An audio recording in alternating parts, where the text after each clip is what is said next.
Jangan mudah tertipu, jangan mudah percaya dengan framing yang dibentuk seindah mungkin, sebaik mungkin di mata masyarakat.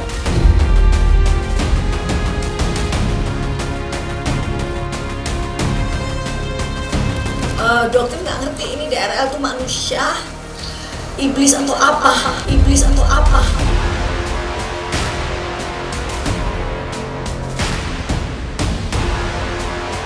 Ya tapi memang ya biasanya memang sindikat pemeras membela pemerasan.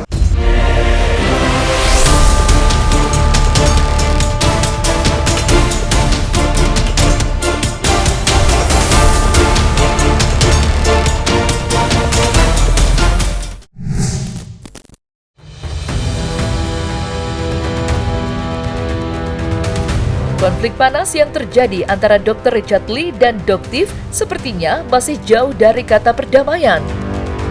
Namun yang mengejutkan, alih-alih mencari jalan untuk bertemu dan mencari kesepakatan bersama, baik Richard Lee maupun Doktif sama-sama terlibat drama panjang yang tak berkesudahan. Bagaimana tidak, belum lama ini publik dibuat terperangah atas pengakuan Afrizal yang tidak lain mantan asisten pribadi Richard Lee. Sosok Afrizal yang mengungkap rahasia di balik penangkapan dirinya hingga harus mendekam dalam tahanan membuat publik heboh. Sebab dalam pengakuannya, ia disuruh oleh Dr. Richard Lee untuk menyerang Doktif. Hal itu diungkap Afrizal sendiri saat didatangi oleh Doktif yang rela ke Palembang demi mendengar cerita mantan asisten pribadi Richard Lee yang belum lama ini mendapat penangguhan penahanan usai mendekam dalam tahanan atas laporan yang dibuat Richard Lee. Dan benarkah Afrizal diminta Richard Lee untuk memfitnah Doktif melalui foto dan video yang ia sebar di media sosial?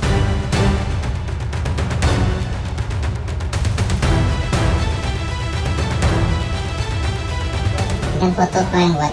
Oh, Ya kan? ya. Kau udah buat apa sebenarnya? Awalnya. Saya untuk memeras Dr. Richard. Saya mohon maaf dok, saya mohon maaf yang sebesar-besarnya dok. Saya tidak ada bermaksud apa-apa dok. Maaf saya dok.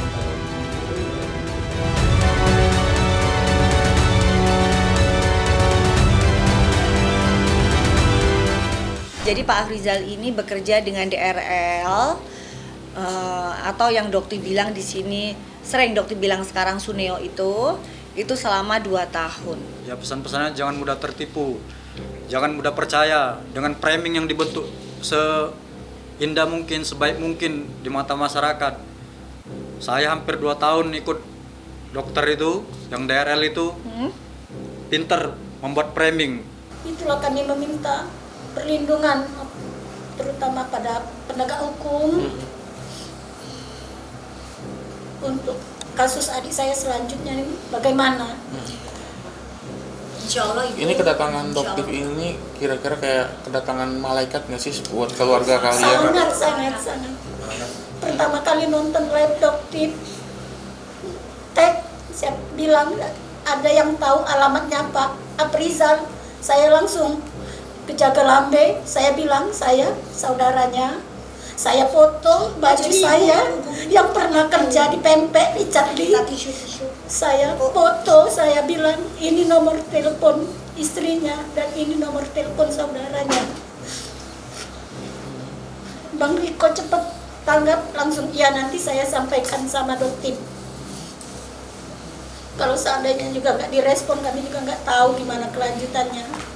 Mungkin adik saya ini sudah jadi bangkai mungkin di dalam sel itu. Kan saya sudah melaporkan beliau jadi tersangka, jadi DPO, ditangkap, terus terjadi penahanan dan diizinkan. Sebenarnya perizinannya itu bukan melalui aku ini bukan siapa-siapa, aku bukan penyidik juga, bukan siapa-siapa, tapi kan karena aku melaporkan, jadi kan mungkin beberapa penyidik itu bertanya dengan aku, ini ada penangguhan penahanan, ya bagi aku nggak ada masalah. Tentu segala sesuatunya itu adalah hak penyidik sih, mau menangguhkan atau enggak. Tapi beliau bertanya dengan aku bilang, ya kalau memang penangguhan aku bilang nggak ada masalah, tapi proses hukumnya terus berlanjut kok. Pertama kali kami dapat kabar adik saya ditahan di Polres Palembang. Ngomong aja. Keluarin aja Bu, nangis aja Bu. Nggak bisa bayangin berbuat kesalahan apa dia. Apalagi setelah tahu yang menangkapnya DRL. Sesampai hari Minggu pagi kami ke sana lihat adik saya. Kondisinya sangat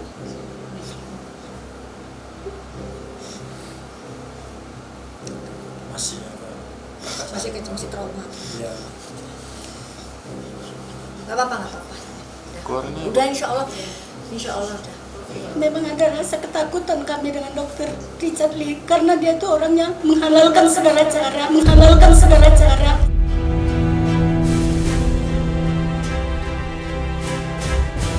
Kami merasa kami orang kecil. Mungkin kalau seandainya tidak ada dokter, entah bagaimana keadaan adik saya sekarang ini. Dengan mendengar cerita dia, kejadian selama dia ditahan, apa yang dia terima. Terima kasih dokter detektif. Aku punya ajudan mengundurkan diri, dan sebelum dia mengundurkan diri, dia membuat suatu rekayasa foto lalu mengancam aku dan memeras aku pada waktu itu.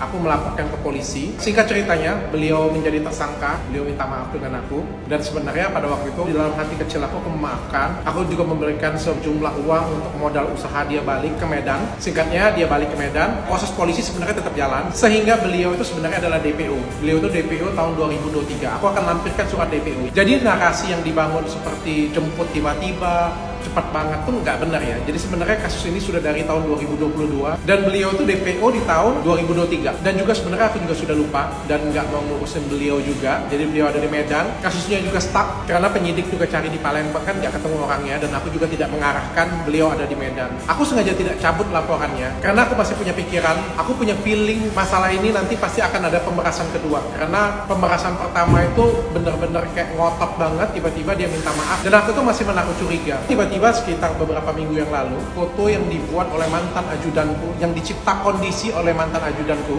diposting oleh seorang influencer gila. Itu nggak tahu tujuannya apa, dan itu juga tidak relate dengan keilmuan dia, tidak relate dengan profesinya juga. Aku yang melihat foto tersebut, aku langsung tahu dari awal, oh foto itu kan mantan ajudanku yang buat. Lalu aku menginformasikan kepada polisian, kasusku sudah sampai mana? Singkat ceritanya, kasusnya menjadi hidup lagi, dan akhirnya karena sudah DPO 2 tahun lebih, akhirnya polisi jemput di kota Medan. Nggak pakai lama, tersangka yang mengakui semua peristiwa, mengakui semua kejahatan yang dia buat, dan ternyata setelah dicek handphonenya, semua gambar yang dia janji tidak hapus, itu semuanya masih komplit di handphone dia. Pada waktu itu dia janji hapus, tapi ternyata masih ada komplit di handphone tersebut. Dari BAP, semuanya sudah memenuhi unsur, sehingga penyidik memutuskan untuk menahan beliau. Itu sih cerita yang sebenarnya, cerita komplitnya. Ya tapi memang ya, biasanya memang sindikat pemeras membela pemerasnya.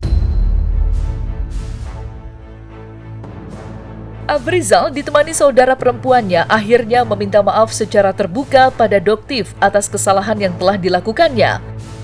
Doktif dengan lapang dada memaafkan kesalahan orang yang dulu sangat memusuhi dirinya itu. Dan dalam pertemuan itu terungkap siapa orang di balik konflik hingga menyebabkannya dipenjara.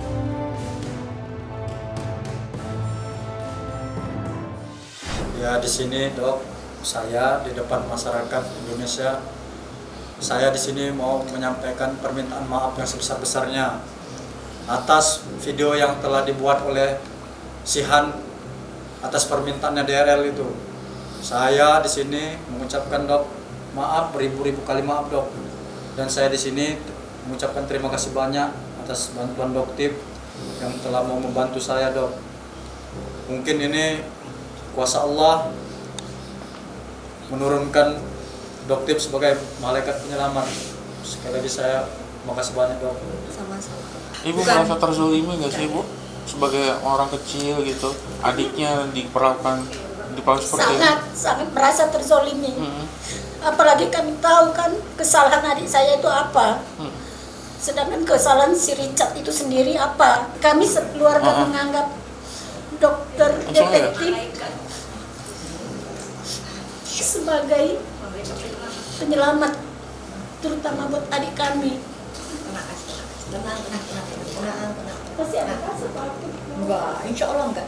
Pak Haryo insya Allah sudah akan membackup semuanya. Pak Haryo ini orang yang tegas. Tenang aja. Hubungan Richard Lee dan Doktif memang sangat renggang, panas, sekaligus tegang. Keduanya tidak hanya saling serang, tetapi juga melaporkan. Meski sama-sama berprofesi sebagai dokter kecantikan, jejak digital menyimpan perselisihan keduanya yang berusaha saling menjatuhkan satu sama lain. Dan seperti inilah luapan emosi Doktif yang meledak saat mendengar pengakuan mantan asisten pribadi seterunya yang membuat dirinya geleng-geleng kepala. Dokter nggak ngerti ini DRL tuh manusia, iblis atau apa ya, bener-bener nggak punya hati, mungkin karena terlalu banyak makan uang haram ya. Dokter katakan terlalu banyak makan uang haram, uang hasil dari menipu masyarakat Indonesia, sehingga hatinya benar-benar mati ya. Tapi Dokter tidak akan lelah, dan Dokter mohon kalian ini adalah orang-orang yang terzolimi, dan doa orang terzolimi itu langsung diterima oleh Allah tanpa ada sekat sedikit. Amin. Ya. Jadi di sini Dokter mohon dengan sangat kalian untuk selalu meletakkan nama Dokter di setiap doa-doa kalian. Amin dok, insyaallah dok. Karena jujur sebenarnya perjuangannya sangat berat guys.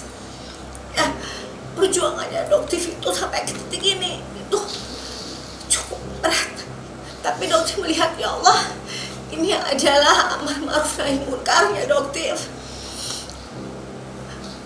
Ya,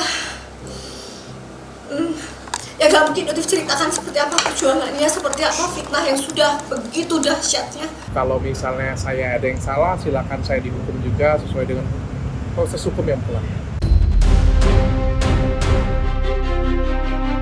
Afrizal yang pernah menjadi orang kepercayaan Richard Lee tidak disangka mengetahui banyak cerita mengerikan mengenai mantan bosnya itu. Ya, dari mulut Afrizal terungkap hal yang mengejutkan mengenai tindakan Richard Lee yang dianggap membahayakan konsumen. Lantas, apa yang dimaksud dengan pernyataan Afrizal tentang mengerikan mengenai dugaan kecurangan sekaligus berbahaya yang dilakukan oleh Dr. Richard Lee?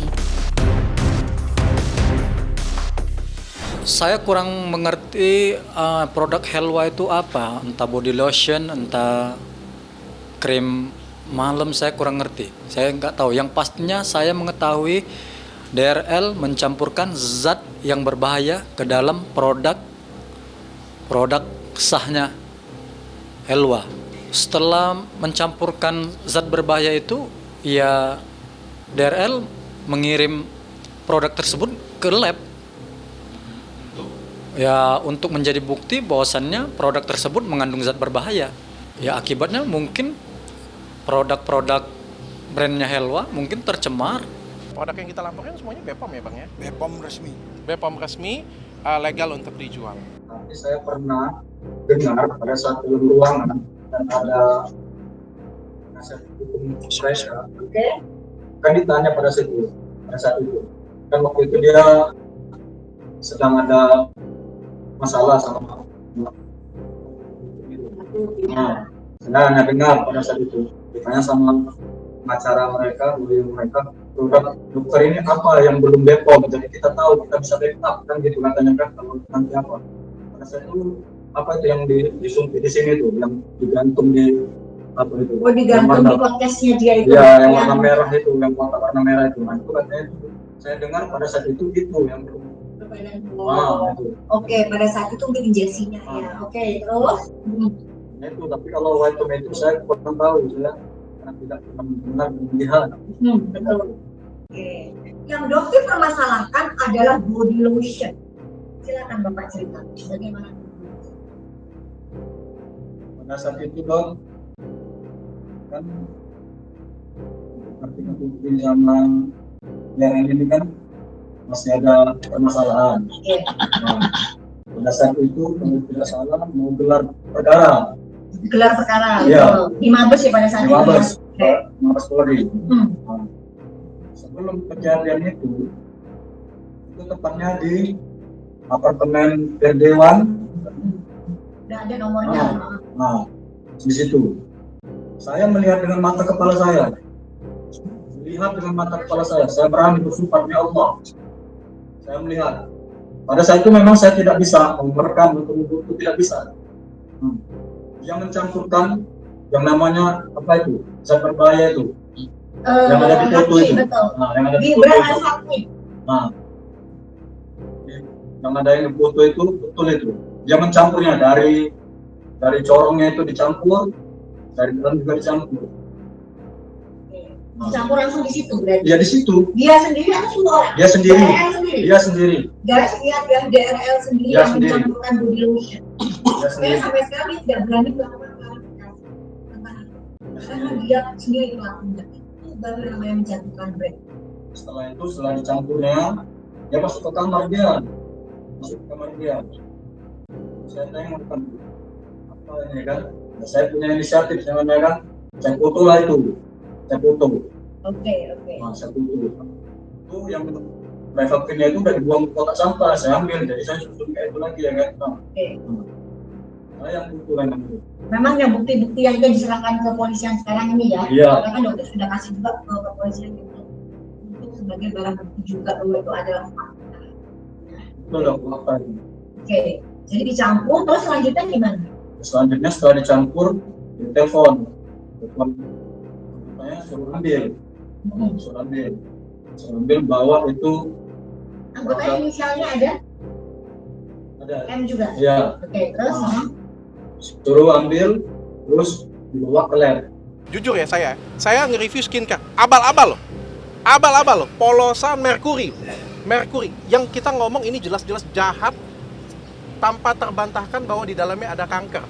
Saya selalu ngomong ini produk berbahaya, tapi saya nggak pernah ngomong saya serang suaminya, saya sampai serang anaknya, saya sampai serang bajunya, sampai saya serang agamanya, nggak pernah loh. Saya cukup, kalau Anda masih mau beli, silakan. Saya sudah kasih tahu. Tugas saya sebagai edukator cuma cukup ngomong bahwa ini produk berbahaya. Kalau nggak boleh dong maksa-maksa orang. Kalau orang masih suka mau beli, ya terserah kalian. Kalau saya, karena saya edukasi, bukan dengan penuh kebencian. Itu kalau saya ya. Rasa sakit hatinya atas apa yang dialaminya masih dirasakan Afrizal atas ucapan dan tindakan tak pantas yang dilakukan Richard Lee terhadap dirinya. Barangkali karena alasan itu pula, Afrizal mengungkap jika Richard Lee gemar bermain perempuan saat jauh dari istrinya. Dan benarkah selama ini publik telah dicuci otaknya oleh Richard Lee yang dianggap telah melakukan kebohongan publik dengan memoles dirinya terutama saat di hadapan kamera?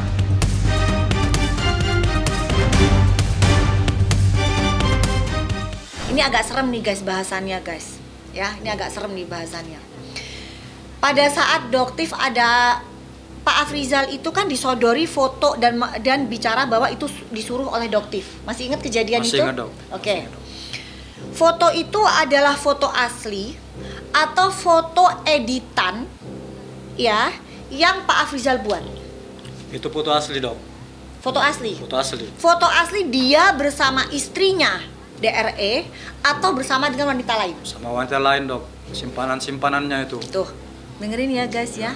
Jadi tolong ya yang di luar, kalau dibilang DRL itu penyelamat wanita, boleh kalian berasumsi macam itu. Tapi kalau menurut saya, dia itu DRL itu perusak wanita.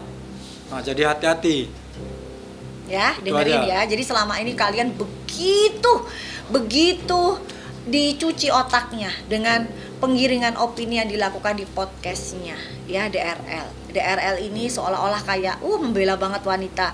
Enggak guys ya, begitu banyak wanita-wanita sudah jadi korbannya dia. Jadi bisa dipastikan itu wanita lain ya, Wanita lain, Dok. yang di Singapura yang Iya. itu Iya. wanita lain ya. Iya. Publik yang bisa menilai ya. Kalau menurutku kalau misalnya memang saya kan dari dulu terkenal masuknya di edukasi ya, dan saya fokusnya memang di edukasi. Maupun saya ke podcast sekalipun sebenarnya bahan yang saya bawa sebenarnya ada edukasi ya. Sekarang kalau misalnya Doktif seperti itu, saya pikir publik lah yang bisa menilai sih, apakah tujuannya memang edukasi. Kalau memang tujuannya edukasi, yang edukasi ke masyarakat, saya pikir nggak perlu kemana-mana sih. Sampai ke handphone, sampai ke berlian, sampai ke baju orang dikomentarin, sampai ke macam-macam kehidupan pribadi ya. Saya pikir kalau misalnya memang dia edukator ya edukasi aja yang benar. Tapi kalau misalnya sudah masuk ke ranah pribadi, saya pikir itu bukan mau edukasi lagi ya. Mungkin mau menghancurkan orang, mungkin terindikasi persaingan bisnis, mungkin terindikasi iri hati. Sementara, Doktif ditemani kuasa hukumnya kemarin menyambangi Polres Metro Jakarta Selatan atas laporan yang dibuat Richard Lee. Dalam pemeriksaan, akun media sosial Doktif dilakukan penyitaan. Meski begitu, Doktif tidak tinggal diam. Ia berencana melakukan hal yang sama atas apa yang dilakukan seterunya itu. Lantas, seperti apa kasus perkembangan mereka berdua? Doktif cukup surprise ya, kaget karena ada berita bahwa akun dokter detektif akan disita atas laporan dari DRL. Atas laporan yang mana? Tomat putih, tomat busuk ya kita bilangnya, tomat busuk yang jelas sudah dirilis oleh Badan POM bahwa itu tidak ada tomatnya. Yang kedua tentang apa? Merendahkan ya? Apa? Dan yang merendahkan itu dulu. Habis itu yang ketiga merendahkan produk, sunscreen. Yang ketiga karena Doktif mengatakan saudara DRL tidak memiliki izin praktek. Doktif katakan sekali lagi bahwa itu adalah fakta yang sebenarnya karena pada saat Doktif datang ke klinik Athena Palembang, di situ tidak ada surat izin praktek. Jadi aturan dari Dinas Kesehatan, Doktif ingatkan ya, PPSP. Setiap klinik kecantikan untuk dokter yang melakukan tindakan atau konsultasi wajib untuk memiliki surat izin praktek. Tetapi pada saat Doktif datang ke klinik Athena Palembang, di situ ada 3 surat izin praktek dan tidak ada satupun atas nama Richard. Dan akhirnya akun Doktif disita oleh Polres Jakarta Selatan. Inilah yang dari awal Doktif sudah duga. Mereka geng sirkus atau yang mungkin sekarang Doktif katakan geng tikus ingin mengambil akun dokter detektif. Dan Doktif ingatkan DRL, kamu jangan merasa berbangga hati bahwa kamu berhasil mengambil akun Doktif. Karena apa? Karena akun kamu pun akan Doktif sita dalam waktu dekat. Akan penyidik sita dalam waktu dekat. Ya. Jadi apa yang kamu lakukan tidak akan membuat Doktif gentar. Dan dari akun Doktif dokter detektif akan Doktif alihkan ke dokter detektif Hero. Di mana dulu juga pernah berusaha DRL hilangkan. Jadi yang disita adalah berupa dokumen elektronik dalam bentuk akun TikTok ya. Ya kita maklumi, kita pahami penyidik dalam hal ini kepolisian itu punya kewenangan untuk melakukan penyitaan terhadap suatu bukti yang berkaitan dengan tindak pidana yang dilaporkan. Semua lengkap sih. Jadi aku daripada kita kan in media sosial ini kan masalah persepsi ya. Aku sudah menghadirkan semua bukti yang ada dan aku sudah paparkan ke masyarakat juga. Tapi kan ada persepsi yang dipelintir di sini.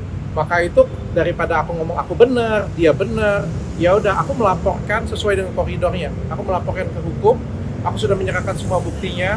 Tuduh-tuduhan beliau, video-videonya aku sudah lampirkan, bukti-bukti yang tidak sesuai dengan apa kata beliau sudah pelampirkan juga, ya sisanya biarkan hukum aja yang bekerja. Kalau memang dari proses hukumnya menyatakan beliau tidak bersalah, ya udah aku ridho, aku ikhlas. Kalau dari proses hukumnya menyatakan beliau ada kesalahan, ya kita lihat nanti proses hukumnya berlanjut seperti apa.